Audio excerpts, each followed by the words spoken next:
Eh bien, bonsoir et puis merci à tout le monde. Et puis tout d'abord, félicitations. Félicitations parce que ça y est, vous avez une grande idée et cette grande idée, elle va vous permettre de changer l'ADN de votre organisation. Et vous dites, bah chouette, parce que du coup, cette idée, elle est bonne, elle va parler d'elle-même et du coup, grâce à elle, je vais pouvoir transformer mon organisation. Alors, j'ai une mauvaise nouvelle pour vous, c'est que ça ne se passe jamais comme ça. Euh, Pourquoi? Parce qu'il y a en face de vous des mécanismes de défense qui sont extrêmement forts face à ces innovations et que globalement, c'est ce qu'on appelle l'homéostasie et que du coup, pour vaincre l'homéostasie, eh bien, on a tout intérêt à s'inspirer de la stratégie des virus quand ils envahissent un organisme, une organisation ou un organisme finalement, c'est assez proche. Alors, pour nous servir de fil rouge, on va nous intéresser à quelqu'un qui s'appelle Ignace Philippe Semmelweis, c'est un médecin du 19e siècle, qui a une idée un petit peu folle, qui s'est dit, hey, et si on se lavait les mains entre le moment où on dissèque un cadavre et le moment où on procède à un accouchement? Donc une idée un petit peu folle, en tout cas pour l'époque, et qui a reçu un accueil un peu froid, et on va voir d'ailleurs comment il aurait pu faire pour faire mieux. Et du coup, bah, un virus procède en trois étapes. La première étape, c'est l'inoculation. Après, il y a une stratégie de dispersion. Et enfin, il y a ce qu'on appelle la percolation. Concernant l'inoculation, c'est l'idée d'avoir un patient zéro. C'est extrêmement important d'avoir un patient zéro parce que c'est le moment où vous passez du concept, quelque chose qui est extrêmement théorique, à quelque chose qui est pratique. C'est-à-dire, vraiment, ça marche dans la réalité. Alors évidemment, ce patient zéro, il n'est pas forcément complètement au hasard. Hein. Il faut qu'il soit réel, évidemment, mais pour autant, on va pas on va un petit peu, comment dirais-je, biaiser un petit peu l'expérience. Donc ça, c'est un premier point, avoir ce patient zéro. Ensuite, nous entrons dans une stratégie de dispersion. Cette stratégie de dispersion, elle est selon deux axes. Un axe temporel et puis un axe selon la texture de votre organisation.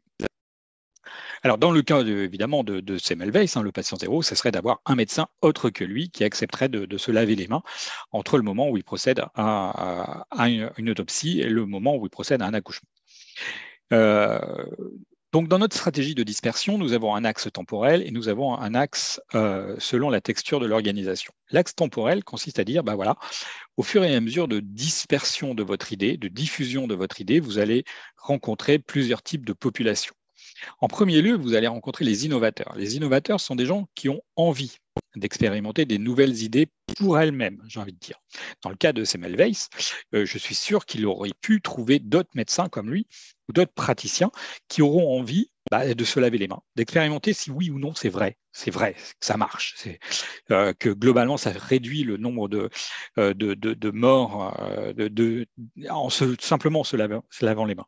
Donc ce sont les innovateurs, c'est la première population. La deuxième population qu'on va rencontrer, ce sont les adopteurs précoces, les early adopters en anglais. Cette population, elle est assez différente de la précédente dans le sens où, globalement, ce qu'elle veut, c'est un avantage comparatif. Donc là, du coup, on est plutôt sur des décideurs, sur un profil de décideur. Peut-être que c'est un président d'université, peut-être que c'est un directeur d'hôpital qui veut prouver que dans son établissement, eh bien, on veut être à la pointe du progrès et à la pointe de faire baisser le nombre de décès de ces jeunes mamans. Le troisième type de population qu'on va rencontrer, c'est souvent la majorité. La grosse différence avec la majorité, c'est que du coup, ils veulent des preuves. Autant les deux précédents, ils étaient prêts à accepter des idées qui n'étaient pas finies, qui n'étaient pas prouvées, qui restaient encore un petit peu des concepts. Autant quand on passe dans la majorité, on veut des choses qui sont solides, qui sont prouvées. Et donc là, la situation, elle est un petit peu compliquée. Il faut vraiment s'appuyer sur ce qui a été fait précédemment et sur les gens qu'on a pu convaincre précédemment, s'en servir finalement comme étant nos ambassadeurs. Donc, une fois qu'on a réussi à rentrer dans le fil de la majorité, il est extrêmement important de regarder l'autre axe, c'est-à-dire selon la texture. Globalement, dans chaque organisation, il y a des accélérateurs de diffusion des idées.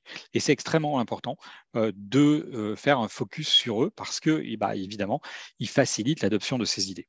Alors, les premiers qu'il faut convaincre, c'est ce qu'on appelle les mavens. Donc, les mavens, c'est un terme yiddish créé par Malcolm Gladwell. Ce sont des experts. des experts pas forcément reconnus par la profession de façon très académique, mais au contraire qui sont reconnus par leurs pairs et qui sont écoutés finalement, même s'ils n'ont pas forcément une place dans la hiérarchie telle qu'on peut l'entendre. Dans le cas de Semmelweis, peut-être qu'effectivement, il y a un certain nombre de sages-femmes qui ne sont pas des médecins, bien entendu, mais qui pour autant pourraient être écoutées par la profession et faire la preuve que, effectivement, en se lavant les mains, eh bien, on arrive à faire baisser le nombre de décès. Donc, c'est très important quand on essaye de diffuser les idées, d'essayer de retrouver quels sont les mavens qui peuvent appuyer notre discours. La deuxième population sur laquelle il est vraiment très important de focaliser, ce sont les vendeurs. Les vendeurs, ils sont capables d'expliquer très simplement une idée complexe. Et dans le cas de Semmelweis, même si la théorie pourrait paraître très simple, il paraîtrait important de trouver quelqu'un qui a les éléments de langage pour parler aux différentes populations à convaincre. La troisième population, qu'il est vraiment important d'identifier, ce sont les connecteurs. Toute organisation, quelle qu'elle soit, est composée de plusieurs sous-réseaux. Voilà. Et globalement, on appartient tous à un certain nombre de réseaux et certaines personnes sont extrêmement précieuses parce qu'elles sont à la croisée de beaucoup de ces sous-réseaux. Et donc, ces connecteurs permettent de sauter finalement d'un endroit à un autre dans l'organisation et donc de toucher des populations qui sont extrêmement différentes. Donc, c'est extrêmement précieux de les avoir.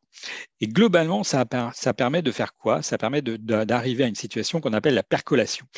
La percolation, c'est un terme de chimie et c'est aussi un terme de cuisine et c'est aussi un terme en économie. C'est le moment où une situation bascule d'un état A à un état B. Moi, je prétends qu'on ne sait pas forcément à l'avance ce qui va permettre de faire cette bascule d'un état A à un état B. Ce qu'on peut essayer de faire, c'est rendre suffisant le potentiel viral d'une situation de telle façon à ce que cette situation bascule. Mais est-ce qu'elle va vraiment basculer? Il y a cet effet un petit peu mystérieux qui est que on ne sait pas vraiment quelle est l'étincelle qui va permettre de faire la bascule, mais la percolation, c'est ce moment un peu béni où ça prend, où ça change. Alors, en conclusion, globalement, je prétends que pour vaincre l'homéostasie, les idées ne suffisent pas. Les idées ne suffisent pas, mais quelle que soit la qualité de ces idées, vos idées ne suffiront pas, comme elles n'ont pas suffi dans le cas de Semmelweis. Il faut s'inspirer des virus et avoir cette stratégie d'inoculation, une véritable stratégie de dispersion selon ces deux axes, et puis espérer atteindre cette percolation qui permet effectivement de transformer l'ADN de votre organisation. Merci beaucoup.